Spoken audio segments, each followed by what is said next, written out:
Ya Bang If, Bang. Bang If Ya, dimatikan dulu Bang If. siap. Nah, gini Kang, eh, salah satu situasi yang dilematis sekarang ini adalah ketika kita tetap bertahan. Nah, bahkan ada yang kemudian gini, mungkin udah kita manfaatkan aja tabungan kita, gitu ya. Tabungan kita untuk bagaimana karyawan kita tetap eksis gitu. Itu gimana Kang? Baik, ada dua kategori besar pengusaha dalam situasi seperti ini. Ada pengusaha yang alirannya murni kapitalis, begitu ya, melulu untung rugi, ya. Kemudian ada pengusaha yang dia memang ingin menghasilkan kebaikan bersama-sama. Nah, ini background dari dua bagian besar ini menentukan cara bertindak, Bang. Jadi, kalau kita bicaranya teori bisnis murni, maka ketika bisnis itu background-nya adalah bisnis yang dikelola dengan model-model kapitalis, hitam putih aja gitu ya, gua nggak mau rugi, pecat aja udah gitu, bubar gitu ya, berhenti, nggak ada penghasilan gitu. Bahkan ada yang kemudian si pengusaha ini malah nakal, ada loh bang, yang kemudian dia aji mumpung, ini dapat kesempatan bencana nasional sehingga dia punya alibi untuk mem-PHK karyawan-karyawan senior. Untuk apa? Untuk tidak memiliki kewajiban karena masa kerjanya sudah panjang gitu. Nah itu ada yang nakal gitu juga gitu, aji mumpung. Nah tapi saya yakin di sini tidak ada yang kategori yang itu gitu ya, tapi ada yang kategorinya yang gelisah, yang bingung bagaimana nasib apa kalau diri sendiri mungkin pengusaha mungkin gitu ya, husnuzon pengusaha yang baik-baik semua, yang sehat-sehat semua gitu ya, sehingga punya tabungan gitu ya, sehingga nanti bagaimana mentreatment uang di tabungannya itu yang bisa kita diskusikan. Tapi ada kemudian pengusaha yang baik-baik ini memikirkan gimana nih karyawan. Nah, Islam juga kan punya panduannya di situ. Bagaimana fikih itu mengatur seterusnya. Fikih aulawiyat begitu ya, muazzanah. Nah, di situ kemudian kita dan ini kami lakukan bang gitu ya, kami berdiskusi dengan para pimpinan dan akhirnya kemudian musyawarah dan menyampaikan kepada karyawan, makanya tadi ada plan A, plan B, plan C. Jadi karyawan itu kita libatkan untuk memahami bahwa kita sedang dalam situasi perang, jadi tidak dalam situasi normal. Nah maka namanya sedang situasi perang itu kan bisa terluka gitu ya, bisa terluka, tapi sebisa mungkin kalau bisa jangan ada yang mati deh gitulah kira-kira gitu ya, jangan ada yang mati deh. Nah gimana caranya? Caranya tadi kita bersepakat untuk kemudian memastikan kemaslahatan dari bertahan hidupnya itu bisa sepanjang mungkin. Akhirnya kita sepakat bilang gitu, sama-sama dengan pimpinan kemudian sampai ke level, tapi tentu saja beda-beda persentasenya gitu ya, bahwa kita sepakat masih dalam kondisi normal pun kami dari 2 bulan yang lalu sudah bersepakat, ayo kita buat sepakat untuk ada potongan untuk tabungan gitu, untuk tabungan supaya ini bisa memanjang kapasitas bisnisnya. Kenapa begitu? Kan bisa aja kalau lagi normal ya normal dong, jangan kita bersepakat potongan. Betul. Tapi kalau kemudian tiba-tiba 1 bulan kemudian kita terlockdown penghasilan, langsung habis tuh. Misalkan kalau nggak punya tabungan gitu ya, langsung habis. Nah, kalau kita kemudian juga mau mengalah sedikit begitu ya, sehingga ada yang bisa kita jadikan cadangan kayak lumbung beras itu, nah maka ini bisa memperpanjang usia daya tahan kita sebagai entitas perusahaan supaya semuanya juga bisa seminimal mungkin dampaknya gitu. Jangan sampai ada yang dipecat misalkan seperti itu. Kalau kita bicara konteksnya adalah tabungan dan belum ada prospek untuk pengeluaran yang lain. Cara yang kedua kemudian bisa dikombinasikan dengan bagaimana memindahkan biaya fixed cost itu digeser terlebih dahulu variable cost. Misalnya sebagai pengusaha kita akhirnya barang kita sendiri nggak bisa dijual nih gitu ya, karena terlockdown bisnisnya. Tapi tadi cara ke pengusaha yang terlockdown tadi kemudian dia melakukan cara ini, dia mengubah biaya fixed cost menjadi variabel. Akhirnya kemudian dia menjualkan produk yang masih bisa dijual dalam situasi kayak gini, punya temennya. Nah, terus dia ngobrol sama karyawan, kita lagi nggak bisa jualan punya kita. Yuk, kita sama-sama, ini ada produk yang bisa dijual. Nah, saya, misalkan gitu ya, saya hanya bisa ngasih alas, misal contoh, ngasih alas penghasilan masing-masing orangnya sekarang ini nggak bisa lebih besar dari 500.000 di setiap orangnya. Nah, tapi nanti setiap orang itu bisa mendapatkan hasil dari jualan satu produk ini, misalkan gitu ya Bang, mendapatkan hasil 20.000.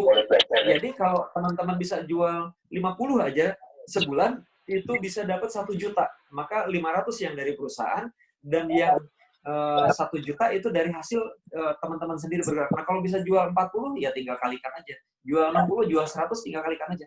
Nah, itu cara mengubah biaya fixed cost menjadi variable cost, tapi bukan dibuat-buat. Memang situasinya memang tidak memungkinkan. Nah, kalau kita komunikasikan ini dengan baik, itu biasanya karyawan itu malah menjadi orang-orang yang mau berdiri bersama-sama kita, pemilik, dan mau habis-habisan berjuang.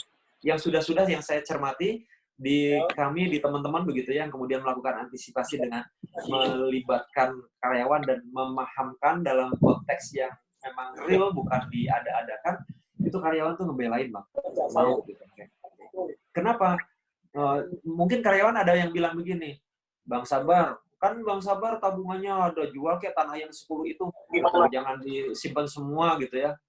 Kami kan karyawan kecil, Bang Sabar kan big boss kami, gitu, jualin dong tanahnya. Oke, saya siap jualin tanah. Kamu temukan pembelinya mau? Memangnya mudah cari pembelinya di zaman sekarang. Pembelinya yang susah gitu ya. Nah, yang kayak gitu-gitu juga dipahamkan.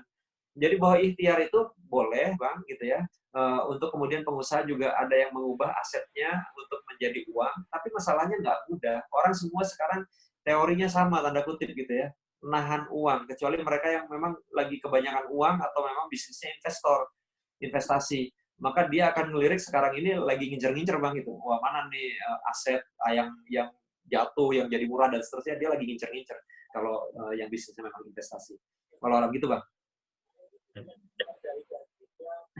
Masya Allah, luar biasa Kang Riza. Jadi di kondisi seperti sekarang ini, memang kreativitas sebagai pengusaha dituntut ya Kang. Ya. A, plan B, plan C. Oke, baik teman-teman yang mau menanya, silakan saya buka pertanyaan untuk 2 orang.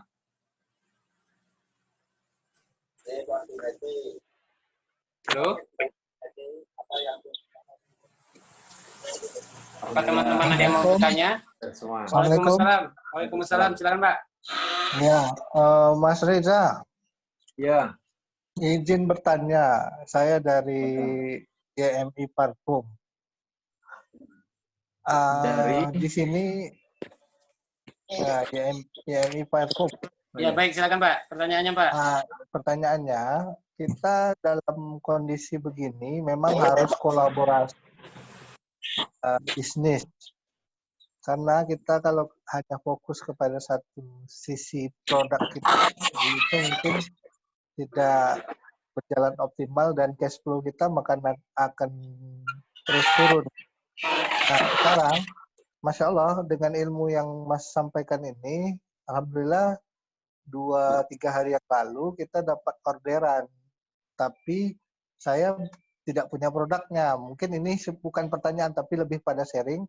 Ada pesanan dari Bekasi 5 juta kaleng sarden yang akan dibagikan untuk masyarakat terkena PSBB di Jakarta. Nah, terus pengusaha ini lemparkan ke grup kami, tuh informasinya kita tangkap. Nah, sekarang mana tahu ada dari rekan-rekan berdaya yang bisa menghandle ini, mudah-mudahan jadi rezeki buat kita semuanya. Nah, harganya mereka patok itu 4.500.